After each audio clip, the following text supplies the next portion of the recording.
అదే మరి ఇక్కడ జన సైనికులను చూస్తున్నా ఎంతో ఉత్సాహంగా ఉన్నారు. జనసేనాని కూడా పవన్ కళ్యాణ్ గారు అయితే ఎప్పుడు రాష్ట్రం అని ఆలోచించే వ్యక్తి, రాష్ట్ర భవిష్యత్తు కోసం పోరాడే వ్యక్తి పవన్ కళ్యాణ్ గారు. అందరికంటే ముందు బయట వచ్చాడు. ఒకే మాట చెప్పాడు, ప్రభుత్వ వ్యతిరేక ఓటు చీలడానికి వీలు లేదు, ఈ రాష్ట్రాన్ని వైసీపీ విముక్త రాష్ట్రంగా తయారు చేయడం చాలా అవసరమని చెప్పిన నాయకుడు, బాధ్యతతో ప్రవర్తించిన నాయకుడు పవన్ కళ్యాణ్ గారని చెప్పి నేను మీకు తెలియజేస్తున్నా. ఆ పార్టీ ప్రతినిధి అయినటువంటి కోన తాతారావు గారు, ఇక్కడున్న జన సైనికులను చూస్తున్నా నేను. జన సైనికులు చాలా ఉత్సాహంగా ఉన్నారు. అలాంటి జన సైనికులందరినీ మరొక్కసారి అభినందిస్తున్నా. ఇంకొక పక్క బీజేపీ, ఇక్కడే నరసింహరావు గారు ఉన్నారు.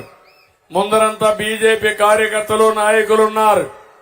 ఈ దేశాన్ని ప్రపంచ పటంలో గుర్తింపు తెచ్చిన నాయకుడు నరేంద్ర మోడీ గారని చెప్పి నేను మీకు తెలియజేస్తున్నా. అంతేకాదు 2047కి ఒక విజన్ తయారు చేసి ప్రపంచంలో అగ్రస్థానంలో భారతదేశాన్ని పెట్టాలని, భారతీయులంటే ప్రపంచంలో ఏంటో చాటి చెప్పిన ఏకైక నాయకుడు నరేంద్ర మోడీ గారు. ఆయన తరపున బీజేపీ నాయకులు, కార్యకర్తలు ఇక్కడున్నారు. మేమందరం ఒకటి అయ్యామంటే ఇక్కడుండే ప్రజానీకం మీరు ఆలోచించాలి. ఒక కూటమిగా మీ దగ్గరకు వచ్చాం. మా ఆలోచన ఒకటి, ప్రజలు గెలవాలి, రాష్ట్రం నిలబడాలి. దీనికి మేమందరం కూడా ఒకటై మీ దగ్గరకు వచ్చాం. మావి 3 జెండాలు. ఆ అజెండా సంక్షేమం, అభివృద్ధి, ప్రజాస్వామ్య పరిరక్షణ ధ్యేయంగా మేము మీ ముందరకు వచ్చామని చెప్పి కూడా నేను మీకు తెలియజేస్తున్నా. ఇప్పటికే నేను ప్రజాగళంలో 34 మీటింగ్లు పెట్టి 35వ మీటింగ్ గాజువాక్ వచ్చాను. మీ ఉత్సాహం చూస్తున్నా. ఇక్కడే కాదు, ఎక్కడ పోయినా కూడా 1 సైడ్ ఎలక్షన్స్ ఉన్నాయి. నెత్తిన పెట్టుకున్న కుంపటి ఎప్పుడు వదిలించుకుందామని మే 13వ తారీఖు కోసం మీరందరూ కూడా వెయిట్ చేస్తున్నారు. ఒకటే హామీ ఇస్తున్నా, రాబోయేది ఎన్డీఏ ప్రభుత్వమే. ఈ రాష్ట్రంలో జగన్మోహన్ రెడ్డి ఇంటికి మీ భవిష్యత్తు మాత్రం ఉజ్వల భవిష్యత్తుగా తయారు చేసే బాధ్యత మాది. నేను ఒకసారి 83లో చూశాను ఇంత ఉత్సాహం మీలో, 94లో చూశాను. ఈ రోజు 2024లో అంతటి ఉత్సాహం చూస్తున్నా, ప్రభుత్వం పైన కూడా అంత వ్యతిరేకత చూస్తున్నా. నేను ఒకటే మీ అందరినీ కోరుతున్నాను, ఈరోజు ఉత్తరాంధ్రను చూస్తే నాకు చాలా అభిమానం. మంచి వాళ్లుండే ప్రాంతం ఈ ఉత్తరాంధ్ర, అవునా కాదా అని మిమ్మల్ని అడుగుతున్నా. నేను ఎక్కువ సమైక్య ఆంధ్రప్రదేశ్ లో ముఖ్యమంత్రిగా విశాఖపట్నాన్ని ఒక ఆర్థిక రాజధానిగా తయారు చేయాలని, ఒక ఇండస్ట్రియల్ హబ్ గా తయారు చేయాలని, ఈ ప్రాంతంలో పెద్ద ఎత్తున పరిశ్రమలు రావాలని, ఇది అనుకూలమైన ప్రదేశాన్ని ముందుకు పోయాం. నేను అందుకే ఉదుహుదు వచ్చినప్పుడు మీరు చూశారు.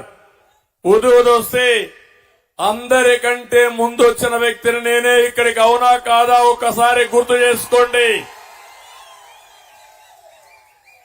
ఉద్దుహుదు ఎంత తీవ్రంగా వచ్చిందో అంత తొందరగా నేను ఇక్కడికి వచ్చా. వస్తే చూసి వెళ్లిపోలేదు. నేను ఇక్కడే మకాం పెట్టాను.